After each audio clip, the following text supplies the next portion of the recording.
En pocas horas sería traicionado, arrestado y condenado a morir, pero esa noche el maestro aún estaba con ellos.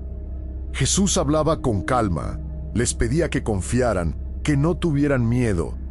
Les dijo que iba al Padre y que, a pesar de todo, Él ya había vencido al mundo. Luego, oró por ellos, no solo por los que estaban ahí, sino también por todos los que creerían después.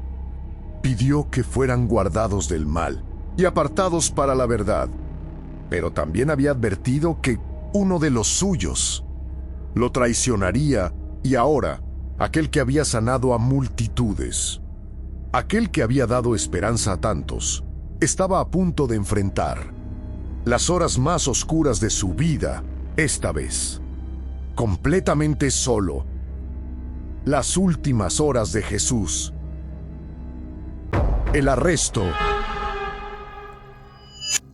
Después de decir estas cosas, Jesús salió con sus discípulos hacia un huerto, un lugar al que solía ir con ellos, pero Judas, el que lo iba a entregar, también conocía ese lugar. Y entonces, en medio de la oscuridad, aparecieron soldados y guardias del templo, con antorchas y armas buscando al maestro.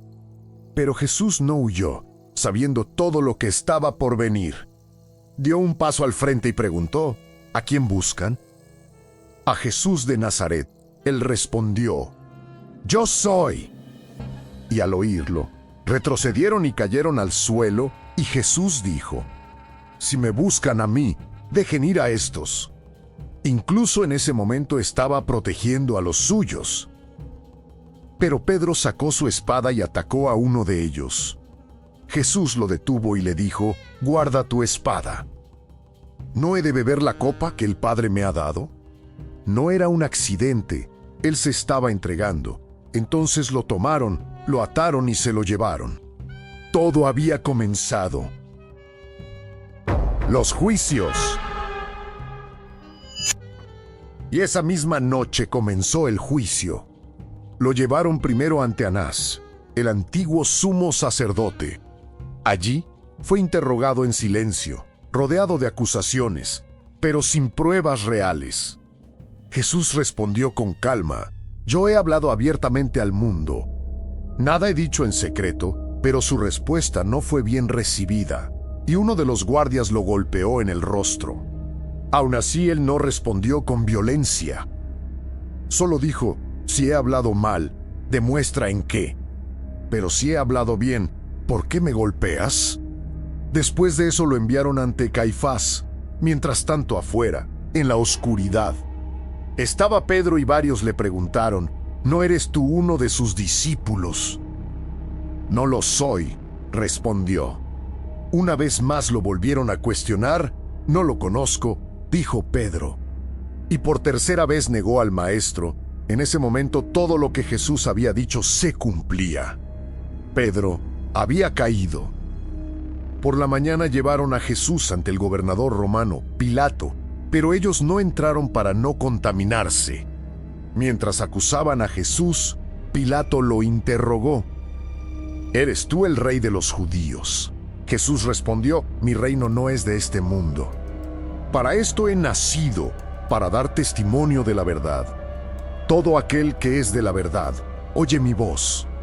Pilato, desconcertado, hizo una pregunta que aún resuena: ¿qué es la verdad? Y aún sin encontrar culpa en él, decidió entregarlo. El juicio había terminado, pero la injusticia apenas comenzaba. La crucifixión. Entonces Pilato lo entregó para ser crucificado. Y lo tomaron, lo azotaron, lo vistieron con un manto púrpura y colocaron sobre su cabeza una corona de espinas. Se burlaban de él. Lo golpeaban mientras decían: Salve, Rey de los judíos. Pilato lo presentó ante la multitud: He aquí el hombre. Pero ellos gritaron: Crucifícalo, crucifícalo. Y aunque no encontró culpa en él, decidió entregarlo. Entonces Jesús salió cargando su propia cruz, camino al lugar llamado el Gólgota, Allí lo crucificaron y con él a otros dos, uno a cada lado y Jesús en medio.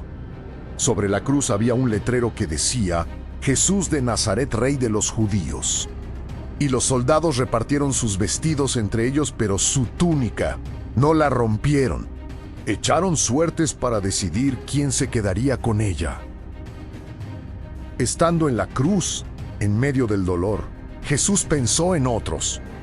Al ver a su madre, dijo: Mujer, ahí tienes a tu hijo. Y al discípulo a quien él amaba: ahí tienes a tu madre.